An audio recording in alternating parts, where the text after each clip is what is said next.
12 ta burch ichida eng chiroyli, eng nafis va eng ayollik effekti yuqori bo'lgan burch vakillari bular shubhasiz baliq xonimlardir. Baliq burchida tug'ilgan qizlar bo'ylari baland, ozg'in, chiroyli, nazokatli qizlar bo'lishadi.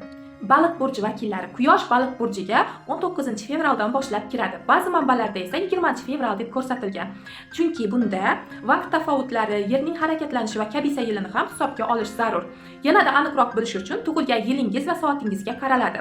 Baliq burchini boshqaruvchi sayyoralari Neptun va Yupiter bo'lib, toshi zumrad, rangi esa dengiz rang, ya'ni lojuvard izumrud rangdir. Baliqlarning minus tomonlari ular eskapad, depressiyaga moyil insonlar bo'ladi. Ular hayotidagi ko'ngilsizliklarning aybdorini doim atrofdan qidirishadi. Masalan, baliq burchi vakili imtihondan o'ta olmasa, bunga uning bilimsizligi emas, o'sha kuni uning kayfiyatini buzgan inson aybdor bo'ladi. Yana baliqlar melanxolik temperamentga ega bo'lib, ular tez tushkunlikka tushib qolishadi. Ba'zan esa ular haddan tashqari oilasiga, farzandlariga o'zini bag'ishlab, o'zini unutib qo'yishadi va qurbon qilishadi. Baliqlarning plus tomonlari esa ular qarzdor bo'lishni yoqtirishmaydi. Hattoki ularga ko'nglingizdan chiqarib biror bir sovg'a bergan vaqtingizda ham ular tezda sovg'aga sovg'a bilan javob qaytarishadi. Baliqlar yomg'irli havoda sayr qilishni, kofe ichishni, saratonda esa cho'milishni yoqtirishadi. Ularda ayollik effekti kuchli bo'lganligi sababli tabiatan ojizda, ya'ni ko'ngillari ham xuddi qomatlari kabi nozik bo'ladi. Agar baliq xonimlar arazlab qolishsa, birinchi qadamni faqat siz tashlashingizga to'g'ri keladi, garchi ular o'zlari aybdor bo'lsalar ham.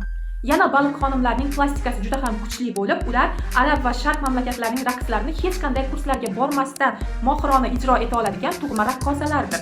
Lekin shunga qaramasdan ular iste'dodlarni ko'z-ko'z qilishni yoqtirishmaydi. Shuning uchun ham ularning profillari ko'pincha yopiq bo'ladi va nafis qomatlarini ham ko'pincha keng kiyimlar orqasiga yashirib yurishadi.